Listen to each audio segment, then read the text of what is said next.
JJ. Dealing with the full swing, I want you to notice that what's changed here.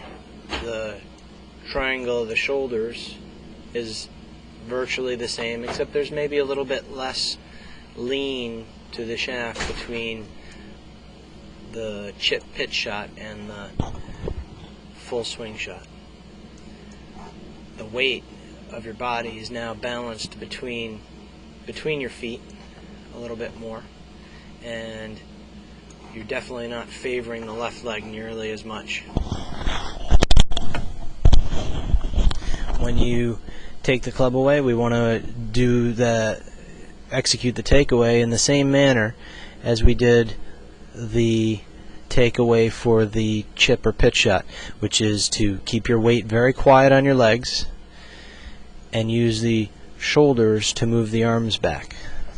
Now you can see as I do this, you've got quite a bit of weight movement right away as the club moves to the right, your legs move, and you move your weight considerably to the right. Right here you've got your lower body moving to a position where almost all your weight is on your right foot halfway into your backswing, and then you move your upper body even farther over than that. If we look at one of our models that we looked at yesterday of Ben Hogan, for example, we can see that there's a much more leaned in position to the right leg, and the upper body mass is much more centered, so that the move to the left is easier and stronger to make and takes a lot less time to get into your impact position with your body than it does when you've started off so far, the downswing so far over to the right. You can see that right away the club head starts moving into the downswing, but the body is really not ready to move here. It takes the body a long time to get moving. Now the body's really moving and rotating, but the club head has already moved a good third of the way through the downswing.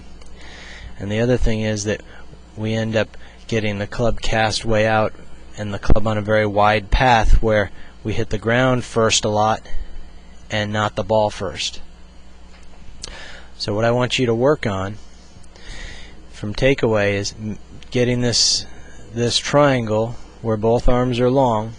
I want you to use that triangle in the turn of your shoulders with your weight very quiet to get the shaft to parallel while the arms stay long. Now you do a pretty good job of that with the arm extension, but you're not keeping your weight quiet enough. Okay? When you get to the top, we'll see that all of these lines are substantially different than they are at address, and I want them to stay a little more the same. So when you get to this position, it's okay for the knee to come in a little bit, but we need to keep some weight in the ball of that foot. As the knee comes in, I want this right hip to go back like that, not keep going sideways over here like this. Okay, so you've moved your head more or less completely out of the lines at address. You've created a lot of space there, and your right leg is very different than it was at address. Not in a great position to move left. So we're going to start to work on that. You can see that it takes a long time for you to get your weight established on your left foot from this position. And we want to get our weight down on that left foot much more quickly than it is at this position halfway through the downswing. Okay? So the first part of the takeaway is triangle the shoulders, turn the shaft from there to parallel. No real change in the elbow bend or the wrist bend. It's really all coming from turning the angle of the shoulders. Once you get to this parallel position, I want you to use the momentum of the club to allow the right elbow and the right wrist to bend.